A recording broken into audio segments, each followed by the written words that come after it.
The ocean always knows when someone is watching it, even when it lies calm, even when the waves lap gently at the shore, like a promise of peace. There is an awareness beneath the surface, something ancient and patient, something that waits. On that beach where the sand glitters faintly under moonlight and forgotten toys half buried in the dunes stare with lifeless eyes. The story of Barbie the Mermaid begins not with a scream, but with a feeling.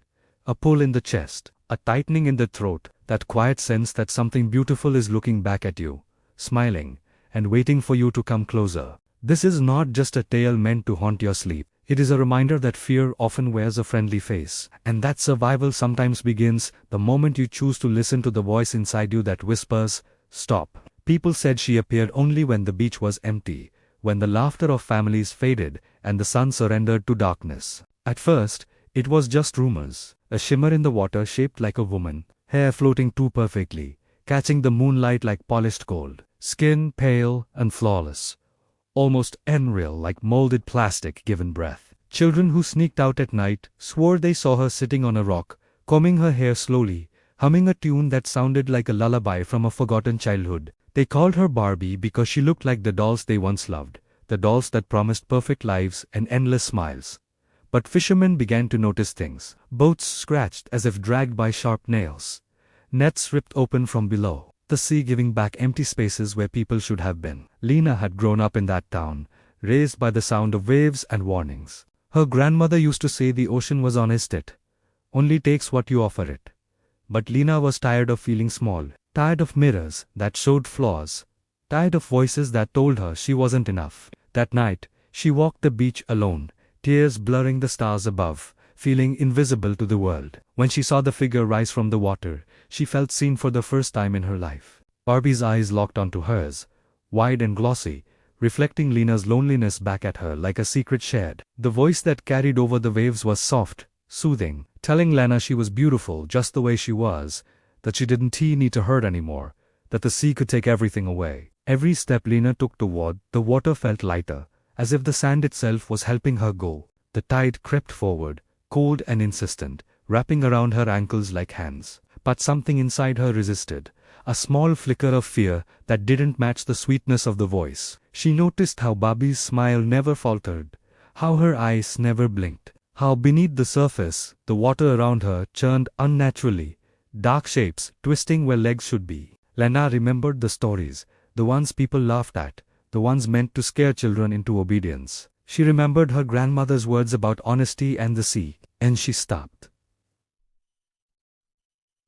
The moment she stepped back, the voice changed. Not loud, not monstrous, but disappointed, sharp with hunger. Barbie's perfect expression cracked into something colder, something ancient and furious. The waves surged forward as if angry at being denied. Lena ran, heart pounding, lungs burning, not looking back until she reached the safety of the lights along the road. Behind her, the sea roared, and then went silent again, as if nothing had happened. Lena survived because she learned that night that beauty can be a disguise, that not everything offering comfort has your best interests at heart.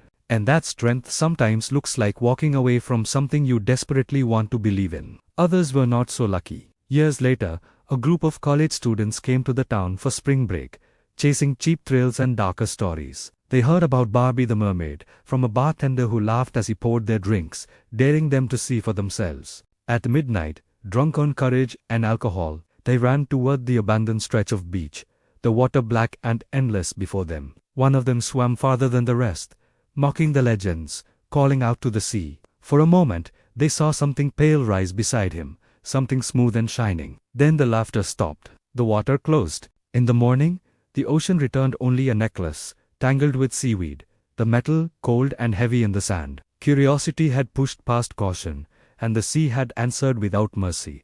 There was a woman who walked the shore every night, her grief heavier than the tide. She had lost her child years before, taken by a sudden wave while she looked away for only a moment. People said she was slowly disappearing herself, fading into sorrow. She claimed the mermaid followed her sometimes, mirroring her movements, sitting at the edge of the water with a doll-like face etched in endless sadness. The more the woman fed her grief, the closer the creature came, as if drawn to the pain like blood in water. One night, the woman collapsed on the sand, exhausted from crying, and whispered that she wanted to live again. The sea grew calm.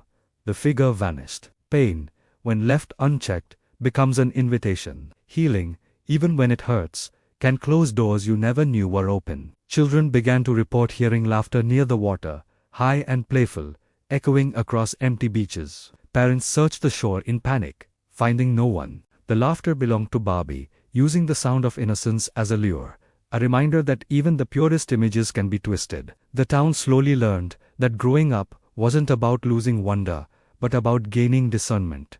Kindness without awareness can be dangerous. Trust without boundaries can cost you everything. For years, the town tried to stay quiet. Missing persons reports were softened. Stories were dismissed.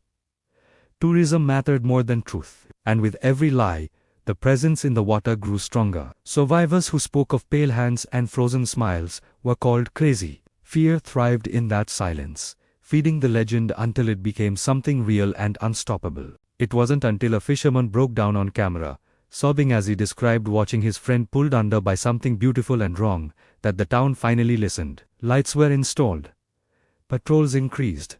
Warnings were posted. Speaking didn't erase the horror, but it saved lives. Silence gives monsters room to breathe. There was a diver once, exploring old wreckage just offshore, who felt something watching him from the darkness. Kelp wrapped around his leg, tightening with every panicked movement. He saw her then, hovering just out of reach, pale face tilted in curiosity, eyes empty and patient. She didn't rush. She didn't need to. Panic filled his chest, but somewhere beneath it was a stubborn will to live.